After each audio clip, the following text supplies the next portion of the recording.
Wuthering Heights, Chapter 21, Part 1.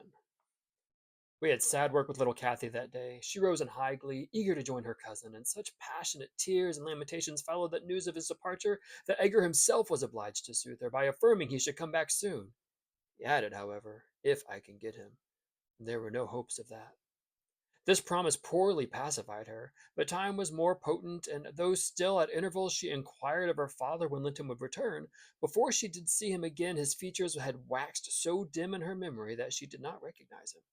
When I chanced to encounter the housekeeper of Wuthering Heights in paying business visits to Gimmerton, I used to ask how the young master got on, for he lived almost as secluded as Catherine herself, and was never to be seen. I could gather from her that he continued in weak health and was as tiresome and was a tiresome inmate.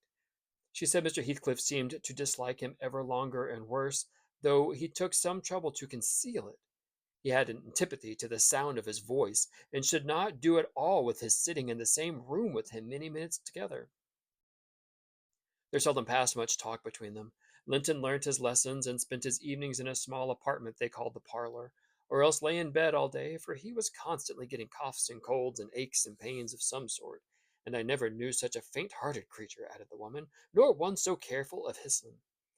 He will go on if I leave the window open a bit late in the evenings. Oh, it's killing! A breath of night air! And he must have a fire in the middle of the summer, and Joseph's bacca pipe is poison, and he must always have sweets and dainties, and always milk, milk forever, heeding not how the rest of us are pinched in winter.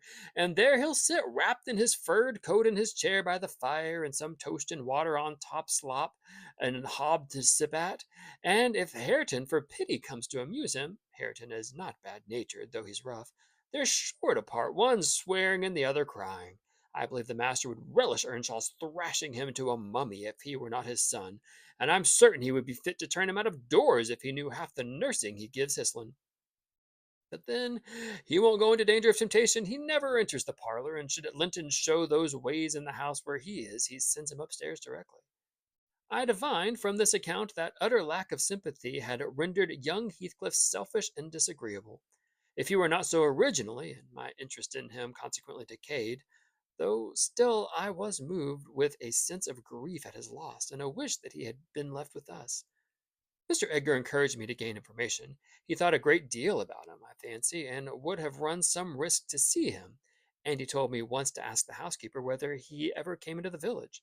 She said he only had been twice on horseback, accompanying his father, and both times he pretended to be quite knocked up for 3 or 4 days afterwards. That housekeeper left, if I recollect right,